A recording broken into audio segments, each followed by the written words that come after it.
जिस तरह से महिला आयोग में उनको उपाध्यक्ष बनाया गया, उस पद को लेकर भी बहुत ज़्यादा खुश अपर्णा यादव नज़र नहीं आई थी। यहाँ तक कि कई दफ़ा उनको फ़ोन भी किया गया, वो पद को सँभालने के लिए तैयार नहीं थी, तब जाकर योगी जी से उनकी मुलाकात होती है और फिर जाकर वो पद को सँभालते हुए दिखाई पड़ती है। तो ऐसे में आप ये मानकर चलिए कि बीजेपी के अंदर जो तवज्जो उनको मिलनी चाहिए वो महिला उपाध्यक्ष के पद से क्या अपर्णा यादव को इस्तीफा देना पड़ेगा? क्या अपर्णा यादव की महिला उपाध्यक्ष की कुर्सी जाने वाली है?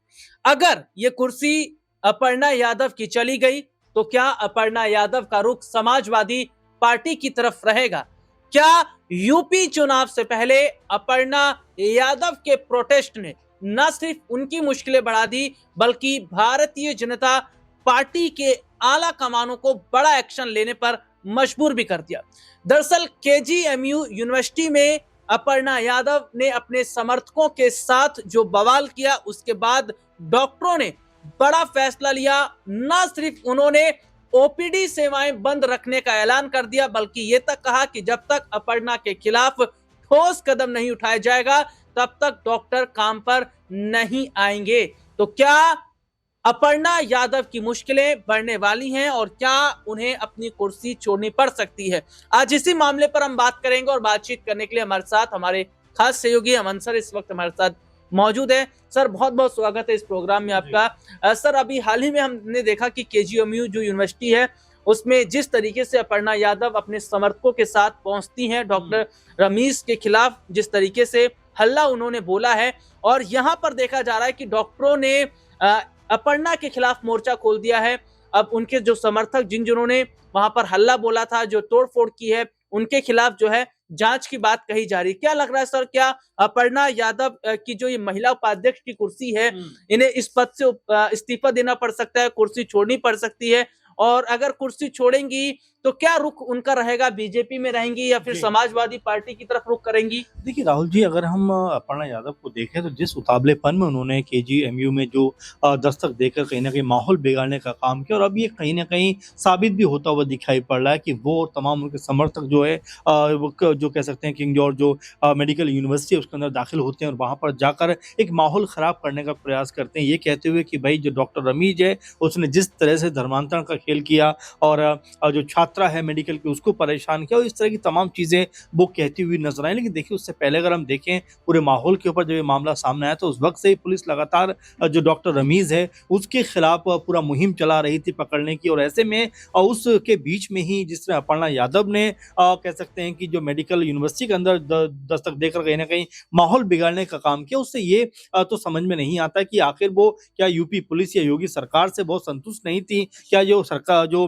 पुलिस अपना काम कर रही थी उससे क्या वो बहुत ज्यादा कह सकते हैं सहमत नहीं थी? तो ऐसे में उनको यूनिवर्सिटी के अंदर जाकर इस तरह की चीज़ों को करने की ज़रूरत क्या थी? एक तो इसके ऊपर सवाल उठ रहे हैं, दूसरा सवाल ये भी उठ रहा है कि देखिए बीजेपी की तरफ से हो सकता है कि अपर्णा यादव को एक बड़े चेहरे के तौर पर क्रिएट किया जा रहा हो या उनको एक बड़ा चेहरा बनाया जा रहा हो, क्योंकि आप देखेंगे कि जब ये तमाम कंट्रोवर्सी चल रही थी उसी समय वो महाराष्ट्र में जाकर बीजेपी के लिए जो कह सकते हैं कि बीएमसी के चुनाव हैं उसमें लगातार जो है वहाँ पर चुनाव प्रचार भी कर रही थी, और ये लगातार बता रही थी कि भाई बीजेपी का जो भी कह सकते हैं कि जो भी जिस भी स्तर पर प्रचार प्रसार करने का उनको मौका मिलेगा वो ज़रूर करेंगे। तो ऐसे में दो बातें निकल कर सामने आती है, एक तो ये आती है कि क्या उत्तर प्रदेश सरकार जो है उसके अंदर जो अविश्वास उनको नजर आता है, क्या वो वाकई में अब योगी सरकार भी उनसे खफा दिखाई पड़ रहे हैं? क्योंकि जिस तरह से पुलिस के ने अपना काम करते हुए डॉक्टर रमीज को गिरफ्तार भी किया और तमाम जो चीजें करनी थी वो भी की, लेकिन अधिक उतावलेपन में जिस तरह अपर्णा यादव ने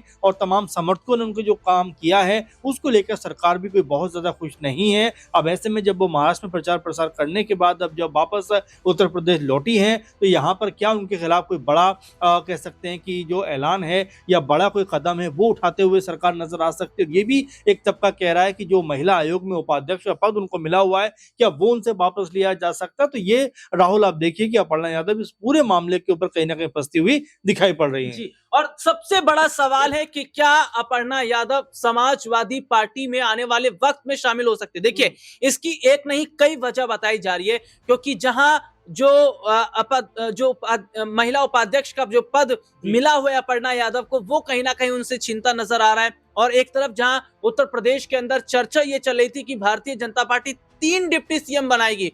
तो जहां तीसरे में अपर्णा को लेकर चर्चा थी, वो कहीं ना कहीं अब संशय के घेरे में आ गया है। सर, अपने यहाँ पर मेरा सवाल ये जी। रहेगा कि जिस तरीके से यूपी चुनाव से पहले समाजवादी पार्टी की तरफ से भी बहुत ज्यादा तैयारियां की जा रही हैं, और यहाँ पर अपर्णा यादव ने जो प्रोटेस्ट किया, उससे कहीं ना कहीं जो भारतीय जनता पार्टी, उसको एक बड़ा नुकसान की बात कही जा रही है। डॉक्टरों ने सरकार के खिलाफ मोर्चा खोल दिया है। तो सर, क्या लग रहा है कि क्या अगर कुर्सी जाती है अपर्णा यादव की, तो अपर्णा यादव क्या बीजेपी की तरफ रहेंगी आने वाले वक्त में, समाजवादी पार्टी की तरफ उनका रुख होता नजर आएगा? क्योंकि सपा की तरफ से कई बार ये स्टेटमेंट सामने आए भी हैं कि बीजेपी में वो सम्मान अपर्णा यादव को नहीं मिल पाया, मुलायम सिंह यादव की छोटी बहू को नहीं मिल पाया, जो कि समाजवादी पार्टी में एक वक्त में रहते हुए उन्हें मिला था।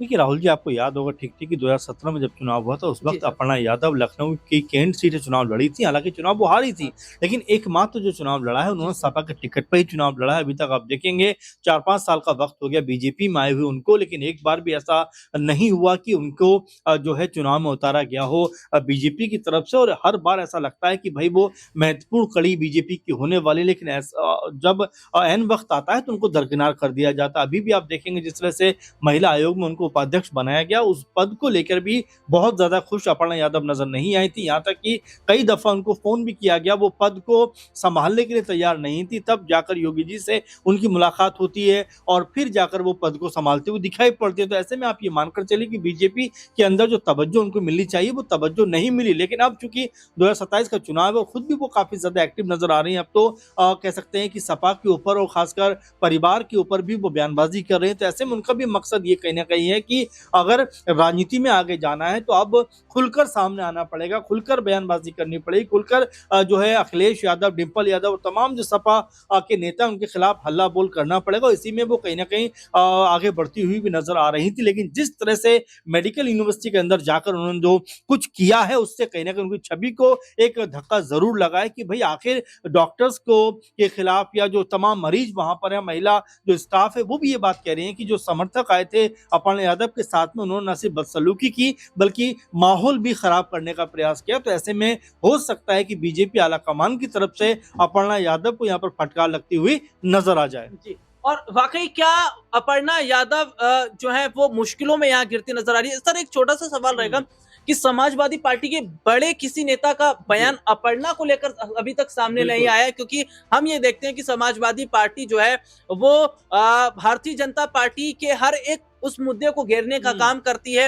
हर जो है उनके जितने भी ऐलान होते हैं उस पर कहीं ना कहीं अपनी राय रखती है। और ये इतना बड़ा मामला है सर लखनऊ का, लेकिन इस पर सपा के किसी भी बड़े नेता ने अपर्णा को लेकर कोई इस तरीके का रुख नहीं किया। तो कि सर माना जाए कि अभी भी समाजवादी पार्टी का जो दरवाजा है वो अपर्णा यादव के लिए खुला हुआ है। देखिए राहुल जी, ये पहले भी बात कई बार हो चुकी है, क्योंकि शिवपाल यादव जो उनके ससुर लगते हैं, उनके साथ में बहुत अच्छे ताल्लुकात बताए जाते हैं। और ये तो कहा जाता है कि अगर शिवपाल यादव आज कह दें तो अपर्णा यादव सपा में आकर शामिल हो जाएंगी। और यही वजह जो आपने बात कही है महत्वपूर्ण बात है, क्योंकि आप देखेंगे कि लखनऊ में अस्पताल है और उसी की ये घटना है, लेकिन अपर्णा यादव को लेकर अभी तक सपा की तरफ से ना अखिलेश यादव ने, ना डिंपल यादव ने, ना शिवपाल यादव ने और किसी भी बड़े नेता ने कोई भी बयान नहीं दिया। इसका मतलब क्या ये समझा जाए कि आने वाले दिनों में अगर बीजेपी से उनको फटकार मिलती है या बीजेपी से उनको दरकिनार किया जाता है तो क्या सपा उनको वापसी की राह कहने का आसान करती हुई दिखाई पड़ी? क्योंकि 2024 में भी ये सब बातें हो रही थी कि क्या अपर्णा यादव वापस सपा के अंदर आ सकती है। कई बार वो शिवपाल यादव के साथ में भी नजर आई। तो ये कोई हैरानी और बड़ी बात नहीं है कि अगर यहाँ पर अपर्णा यादव की वापसी सपा में हो जाती है, क्योंकि वैसे भी जब से बीजेपी के अंदर वो गई हैं, बीजेपी में शामिल हुई हैं, तब से कोई बड़ा उनको कह सकते हैं कि मौका नहीं मिला है। चाहे लोकसभा चुनाव की बात करें, चाहे विधानसभा चुनावों की बात करें, चाहे कई बार अब तक हुए उपचुनावों की बात करें, अपर्णा यादव कहीं भी नजर नहीं आ रही है। तो ऐसे में हो सकता है कि सपा की तरफ से उनको वापसी के संकेत मिलते हुए दिखाई पड़ जाएं। जी, अब ये वाकई सबसे बड़ा सवाल रहेगा कि क्या अगर महिला उपाध्यक्ष की कुर्सी चली जाती है अपर्णा यादव के हाथ से, तो आने वाले वक्त में क्या वो समाजवादी पार्टी की तरफ रुख करेंगी? क्योंकि उत्तर प्रदेश में साल 2027 में विधानसभा के चुनाव होने वाले हैं और यूपी विधानसभा चुनाव से पहले जहां गठबंधन को लेकर चर्चाएं भी हो रही है कि सपा, बसपा और कांग्रेस एक साथ आ सकती है, तो वहीं दूसरी तरफ अपर्णा यादव को लेकर भी तमाम सियासी जो सवाल हैं वे खड़े हो गए हैं कि क्या अगर अपर्णा जो है वो पार्टी आलाकमान के निशाने पर आती है तो क्या वो पार्टी में बनी रहेंगी या फिर आने वाले वक्त में सपा की तरफ जाएंगी? इस मुद्दे पर आपकी क्या राय कमेंट करके जरूर बताइएगा। फिलहाल आज के इस प्रोग्राम में इतना ही। मुझे और हमारे खास सहयोगी जो हमारे सर हैं उनको इजाजत दीजिए।